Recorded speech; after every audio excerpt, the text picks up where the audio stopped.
नमस्कार मैत्रिणींनो, धागा फॅशन या आपल्या चॅनलमध्ये तुमच्या सर्वांचे मनापासून स्वागत.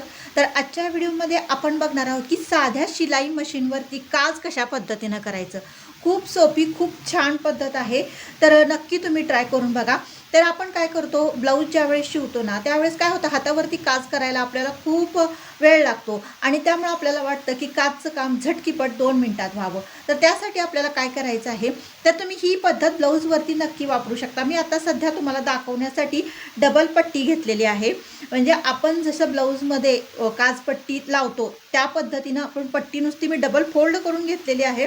आणि ही तुम्ही पद्धत ब्लाऊजला जो शिवून झालेला असतो ना त्याला काज करण्यासाठी वापरू शकता.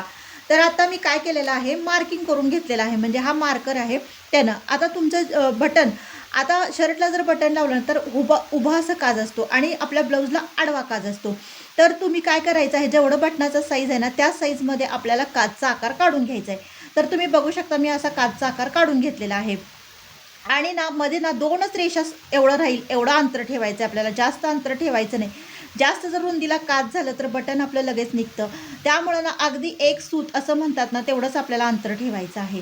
आणि आडव्या पद्धतीनं आणि उभ्या पद्धतीनं दोन्ही पण मी तुम्हाला दाखवणार आहे. तर काय करायचं आहे अनेकदा तुम्हाला मी व्यवस्थित दाखवते. तर मी हा आडवा काज मार्किंग करून घेतलेला आहे आणि हा बघू शकता हा उभ्या पद्धतीनं मी मार्किंग करून घेतलेला आहे. आपण ज्या वेळेस ह्याच्यावरती, आणि मी काय करणार आहे ह्याच्यावरती ब्लॅक कलरच्या दोऱ्याने तुम्हाला दाखवणार आहे, म्हणजे जेणेकरून मला काज कशा पद्धतीने व्यवस्थित झाला हे लक्षात येईल. आणि काय करायचं आहे, नेहमी आपण ज्यावेळेस काजला टीप मारायला लागतो ना त्यावेळेस आपल्याला एक, म्हणजे आपलं जे सेटिंग असतं ना साध्या शिलाई मशीनचं ते एकवर ठेवायचं आहे. म्हणजे जास्त मोठे पण टीप ठेवायची नाही आणि मीडियम पण नाही, एकवरती ठेवलं की व्यवस्थित आपला काज तयार होतो. तर चला आपण करूया सुरुवात. तर काय करायचं, इथून आपल्याला सुरुवात करायची आहे. तर उभ्या पद्धतीचा काज मी अगोदर तुम्हाला दाखवते. इथं आपण आडवी रेषा जी मारली ना तिथं सुई आतल्या साईडला ठेवायची. परत आपल्याला 1-2 वेळा आपल्याला हाताने सुई अशी हे करून घ्यायचे, टाका घालून घ्यायचा आहे. आणि त्याच्यानंतर परत इथं सुई आतल्या साईडला ठेवायची आहे.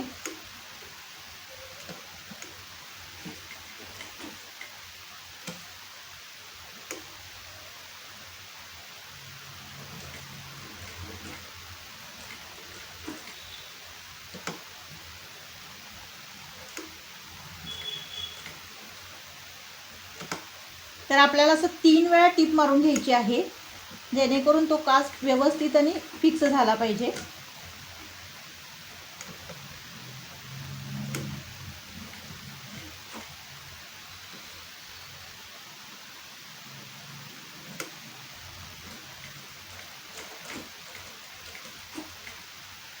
शिस्तीत आणि व्यवस्थित करा.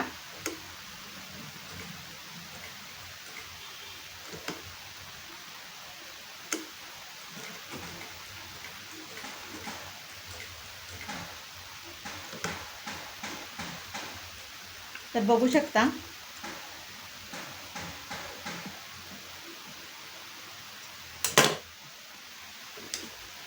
जे दोरे निघालेले आहेत ना वरती एक्स्ट्राचे ते आपल्याला कट करून टाकायचे आहेत.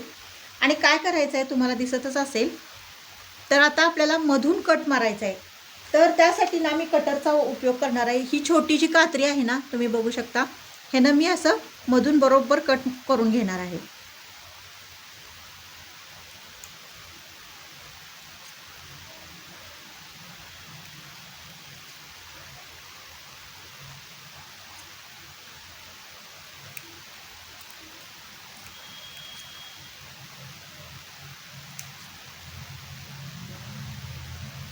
किंवा कात्री जरी असेल तुमच्याकडे तर त्याचा पण तुम्ही वापर करू शकता. फक्त व्यवस्थित कापड फिनिशिंग सहित कट करून घ्या, म्हणजे जेणेकरून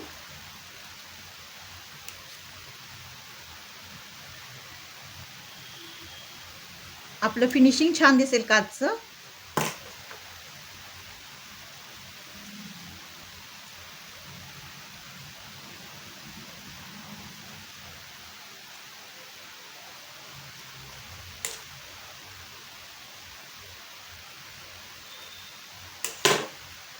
तर बघू शकता हे अशा पद्धतीनं आपलं छान असा काज तयार झालेला आहे.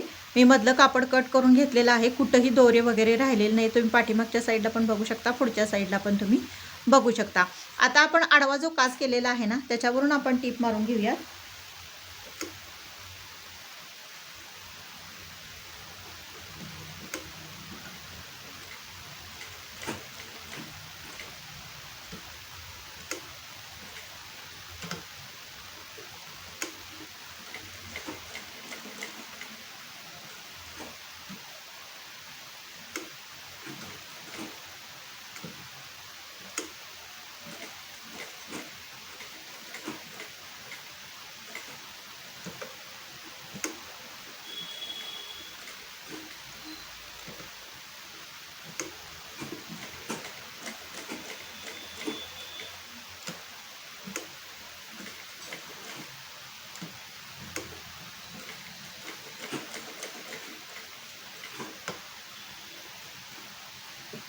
तर बघू शकता, हा मी आडवा आहे ना असा काज केलेला आहे.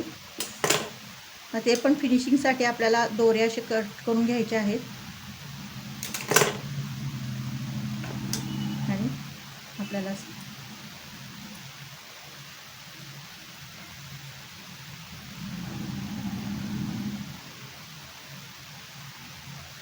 ते थोडंसं कापड कमी असतं ना, त्यामुळे थोडं शिस्तीत आपल्याला करावं लागणार आहे. आणि एक्स्ट्राचं जे कापड वाटत असेल आपल्याला शिल्लक राहते किंवा थोडंसं कापड साईडला थोडं थोडं राहते, तर ते कट करून टाका व्यवस्थित.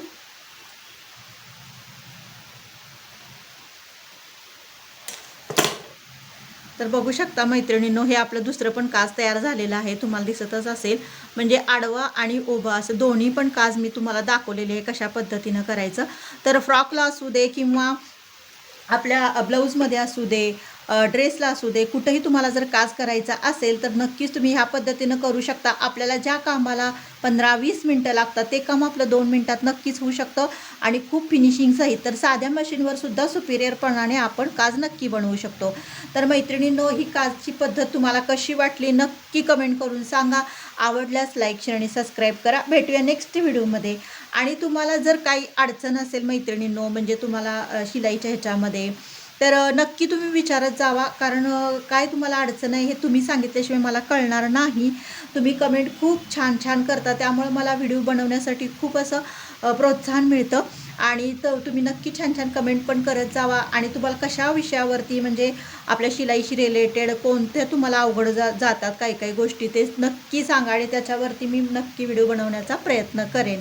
तर चला मैत्रिणींनो, भेटूया अशाच एका छानशा व्हिडिओमध्ये.